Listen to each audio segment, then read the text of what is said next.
Nous disons merci à Sœur Gina. Je suis dans la joie. Qu'est-ce que soit la situation est, eh bien nous disons Dieu merci et nous capables de dire je suis dans la joie. N'est-ce pas vrai? Amen.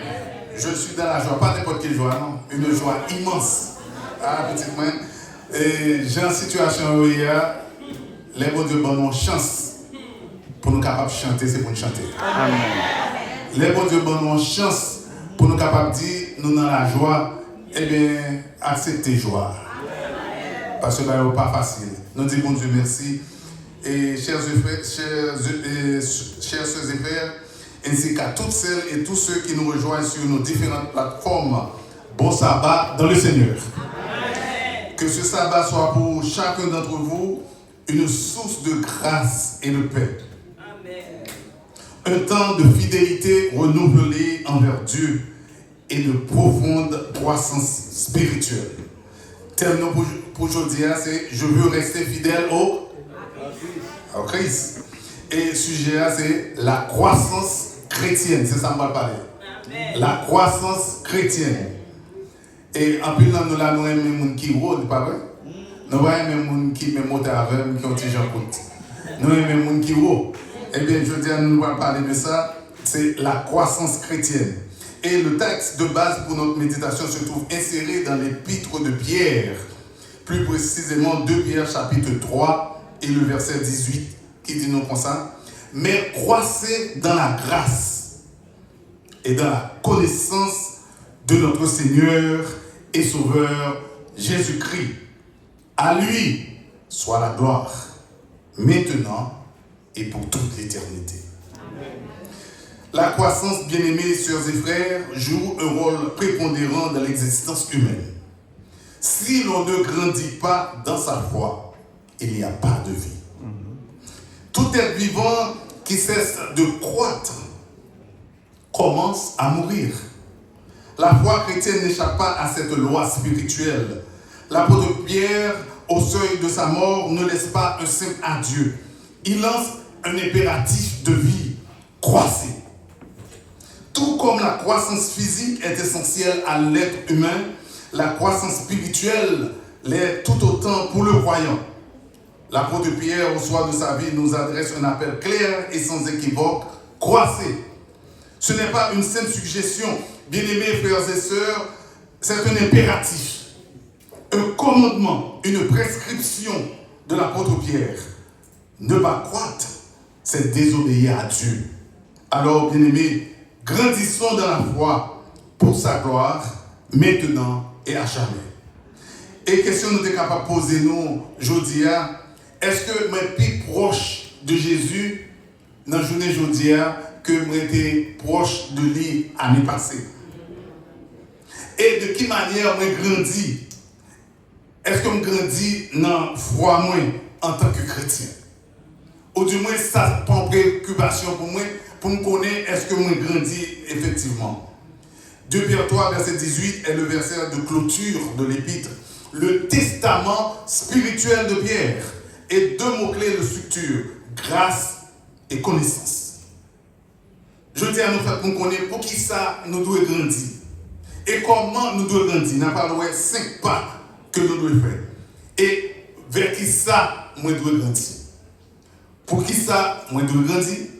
Comment moi dois grandir? Et là-dedans, nous parlons 5 pas que nous devons faire en tant que chrétiens pour nous capables de grandir.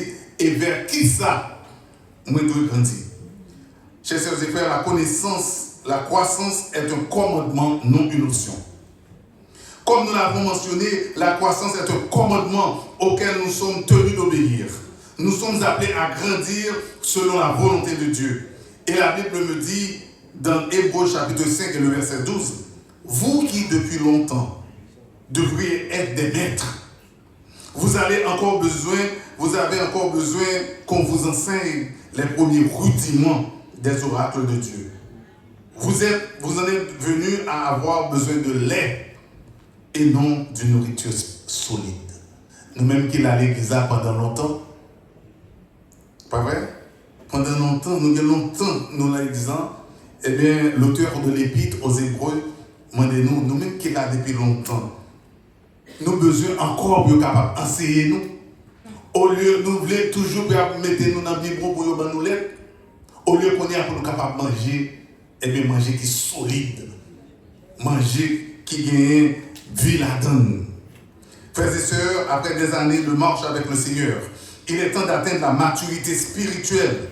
Nous ne pouvons plus nous permettre de rester des enfants de la foi. Nous sommes appelés à devenir des adultes capables de nous nourrir d'une nourriture solide. Je vous invite donc à vous examiner sincèrement. Suis-je la même personne qu'aujourd'hui au jour où j'ai rencontré le Seigneur? Ai-je grandi? Un changement profond s'est-il vraiment opéré dans ma vie? Et surtout, est-ce que je ressemble à mon Sauveur? Ceux qui me regardent voient-ils son image en moi? Frères et sœurs, le moment est venu d'identifier les zones de stagnation de notre vie personnelle. C'est le temps de la méditation sérieuse, de ce regard honnête sur soi-même pour discerner ce qui freine notre croissance. Car en examinant notre vie, nous pouvons tous y trouver des zones d'ombre. Mais attention, il ne s'agit pas de scruter la vie de nos prochains, il s'agit de tourner ce regard vers nous-mêmes, avec lucidité et précision pour identifier ce qui obscurcit notre chemin. Maintenant, n'a pas à considérer qui pas nous devons faire en tant que chrétiens pour nous capables de grandir spirituellement. Et le premier pas que nous devons regarder, c'est se nourrir de la parole de Dieu. Qu'est-ce que ça me dit? Oui, se nourrir de la parole de Dieu. La parole est la nourriture de l'âme. Tout comme le corps dépérit sans aliment, l'homme spirituel s'affaiblit sans la parole. Et Pierre nous le rappelle avec clarté, désirez comme des enfants nouveau-nés le lait spirituel et pur, afin que par lui vous croissiez pour le salut. Et Jérémie, lui, témoigne de la saveur et de la joie que procure cette parole. J'ai recueilli tes paroles et je les ai dévorées. Tes paroles ont fait la joie et l'allégresse de mon cœur, car ton nom est évoqué sur moi, Éternel, Dieu des armées. Et Josué vient compléter ce tableau en nous donnant la clé du succès. Que ce livre de la loi ne s'éloigne point de ta bouche. Médite-le jour et nuit pour agir fidèlement selon tout ce qui est écrit. Car c'est alors que tu auras du succès dans tes entreprises. C'est alors que tu réussiras. Chers frères et frères, la méditation de la parole de Dieu est un pilier de notre croissance spirituelle. Elle nous permet de mieux connaître ce Dieu qui nous aime de l'amour éternel et immuable. Mais attention, nous ne devons pas ouvrir notre Bible uniquement dans les moments de crise. Lorsque les épreuves de la vie nous écrasent, non, nous devons nous appliquer chaque jour à l'étude de cette parole qui nous vivifie, nous sanctifie et nous conduit à la vie éternelle. Et notre motivation ne doit pas être la simple curiosité intellectuelle, mais le désir sincère de nous rapprocher du Seigneur. C'est pourquoi nous devons nous aussi consacrer davantage de temps à la prière, afin que Dieu lui-même ouvre notre intelligence à la compréhension de sa parole. Et deuxième pas, c'est pour nous passer du temps dans la prière. La prière, chers sœurs et frères, n'est pas une simple technique religieuse. Elle est, comme le disait la sœur Elette G. White, c'est la respiration de l'âme. La prière, c'est la respiration de l'âme. Un croyant qui ne prie pas est un croyant qui cesse de grandir. Car la croissance spirituelle est avant tout une question de relation. Quelle relation avec mon Dieu? C'est par la prière que nous développons et approfondissons notre relation avec Dieu. Et c'est elle qui nous aide à lui faire confiance, surtout dans les moments les plus difficiles. Mais comment devons-nous prier? Nous devons réserver un moment spécial à la prière. Un rendez-vous sacré avec notre Dieu. Car nos prières ne doivent pas se réduire à une longue liste de demandes. En plus de fois, c'est demander mon Dieu seulement. C'est ça qu'il a prié nous. Bon Dieu, besoin de ça. Bon Dieu, on connaît tout bagaille, c'est ça besoin. C'est pas la prière, nous pas qu'à résumer en liste de demandes. La parole de Dieu doit être notre boussole. Même nous prier, eh bien, il y a des textes que nous avons utilisés dans la prière là. Notre guide de la prière. Et nous ne prions pas uniquement pour nous-mêmes. En plus de fois, nous prions peut-être seulement à notre famille. On oublie mon voisin qui est à côté de nous, nous oublions pour nous prier pour eux. Nous prions pour prier pour l'autre frère et soeur qui ont passé des moments difficiles dans la vie. C'est peut-être nous seulement. Bon Dieu, c'est pour nous seuls. Oui, chers soeurs et frères, nous devons aussi intercéder pour les autres, pour nos proches, pour nos frères et sœurs en Christ. Et la Bible de nous le confirmer.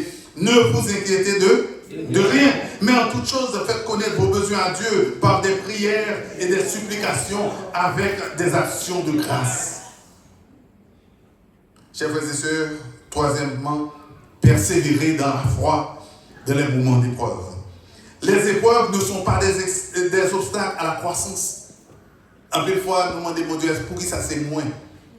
Il y a des difficultés, des problèmes où je dans la vie, bon Dieu, il y a une raison pour ça. Et on doit aller dans le travail où on bosse capot avec toute couleur. Bon Dieu a testé patience. Est-ce que malgré mon affaire avec toute couleur et pour elle prendre tomber là, ça, bon bout, qui est tombé. Obstacle, ça va dire tout le temps. Eh bien, c'est un problème. Mais je dis non, eh bien, elles en sont le creuset ou encore le terreau. Creuset, c'est un dado au combat sous besoin et dans la laboratoire au besoin de faire, on mettait dans la creuset, quel que soit du feu à creuser là, et bien c'est peut-être ça. Bon Dieu, bon nous, et difficulté, bon nous, au moment d'épreuve. La foi non testée est une foi non éprouvée. Et Jacques nous donne la manière de réagir aux épreuves de la vie. Regardez comme un sujet de joie complète les diverses épreuves auxquelles vous pouvez vous trouver en but, sachant que l'épreuve de votre foi produit la patience. Sachant que l'épreuve de votre foi produit la patience. À quel moment qu'on a passé, des mots qu'on connaît, reprend des mots, ça vous devrait montrer la même. Et l'apôtre Jacques dit non, eh bien, sachant que l'épreuve de votre foi produit la patience. Bien plus, dans Romains 5, verset 3 et 4, bien plus, nous nous glorifions même des afflictions. Le problème, à dire, après ça, pour après jour d'affliction, qui est en nous? Moi, en premier, je réfléchi un peu. Je connais que je connais des moments difficiles et puis pas après genou. C'est parole, ça, mon Dieu, pour nous aujourd'hui.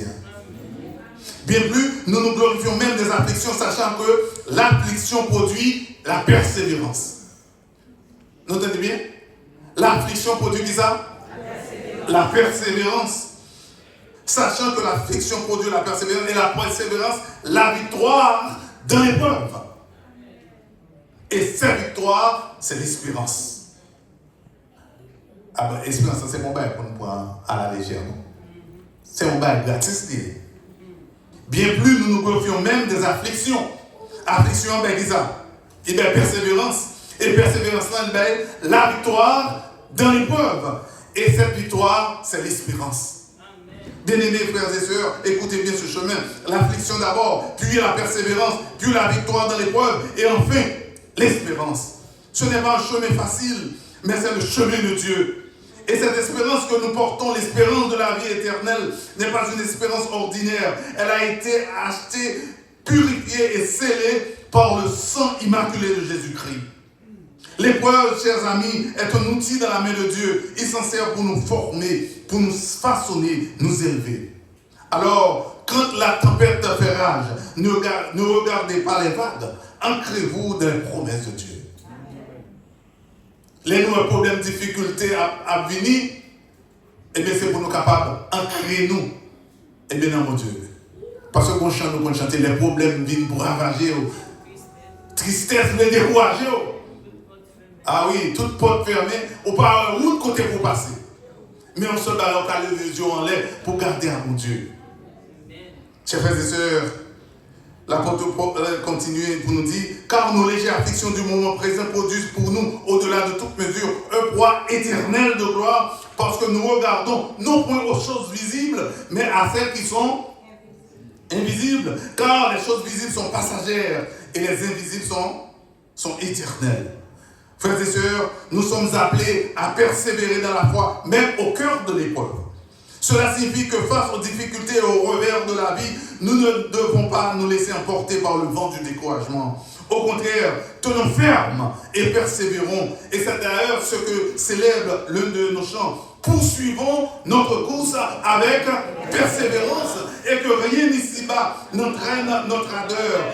Déjà paraît le but, ô sublime espérance, regardons à Jésus, couronnant le vainqueur. Regardons à Jésus, couronnant le vainqueur. Si la route parfois est ardue et sévère, supportons vaillamment fatigue et douleur. Quand le chemin des cieux doit passer au calvaire, si l'ennemi cruel nous attend au passage, s'il cache sous nos pas des pièges destructeurs, s'il trouve notre foi, ne perdons pas courage. Et quand viendra pour nous la fin de la carrière, si l'ombre de la mort enveloppe nos cœurs, cherchons en haut, l'éternelle lumière. Oui, chers frères et sœurs, tout au long de notre cheminement spirituel, nous rencontrons inévitablement des difficultés et des épreuves. Dans ces moments-là, demandons au Seigneur la grâce de voir que ces épreuves ne sont pas des hasards. Elles sont des moyens que le Seigneur utilise pour nous rapporter de lui. Quatrième pas, être sensible au péché et le traiter correctement. Le péché non confessé est un poison lent qui bloque la croissance. La maturité spirituelle ne signifie pas de plus pécher, mais réagir rapidement et honnêtement lorsque cela est arrivé. Oui, si nous confessons nos péchés, il est fidèle et juste pour nous les pardonner et pour nous purifier de toute iniquité. Chers frères et sœurs, cinquième pas, se préparer pour vaincre la tentation. La tentation ne disparaît pas avec la maturité, elle s'affine. Le croyant qui grandit apprend à se tenir sur ses gardes. Quand nous nous pensons à nous fort, pas dans rien caché de nous. Nous avons l'église pendant longtemps, pas dans rien qu'à frapper nous. Mais tout autant nous avons pensé comme ça, eh bien, c'est que nous vivons beaucoup plus faibles. C'est pour nous capables d'identifier nos vulnérabilités et afin que nous soyons capables de revêtir nous de l'amour de Dieu. Et la Bible nous dit, veillez et priez afin que vous ne tombiez pas dans la tentation. L'esprit est bien disposé, mais la chair est faible. Au reste, fortifiez-vous dans le Seigneur et par sa force toute puissante. Chers frères et sœurs, c'est pour nous capables de croître vers la gloire de Dieu. C'est peut-être ça, bon Dieu, appelez-nous pour nous capables de grandir. Pour nous capables de croître vers ça, vers la gloire de Christ. La croissance chrétienne a un but précis, la ressemblance à Christ. Nous mettons bien tout samedi avant. But croissance chrétienne, c'est pour nous capables de sembler à Jésus-Christ. Et c'est une grande mission, mon Dieu, pour nous. Mon Dieu voulait pour nous capables de sembler avec nous. Combien de nous là qui t'as aimé sembler à mon Dieu? Ah oui, moi-même t'as aimé sembler à mon Dieu. Parce que c'est toute raison ça pour nous capables de grandir. C'est la ressemblance à Christ. Ce n'est pas la performance morale, c'est la transformation intérieure. Être conforme à son image. Et la Bible nous dit, dans Romains 8, verset 29, car ceux qu'il a connus d'avance, il les a aussi prédestinés à être semblables à l'image de son Fils. Afin que son Fils fût le premier-né entre plusieurs frères. Chers frères et sœurs, Et les paroles de ce genre traduisent magnifiquement nos pensées en ces termes.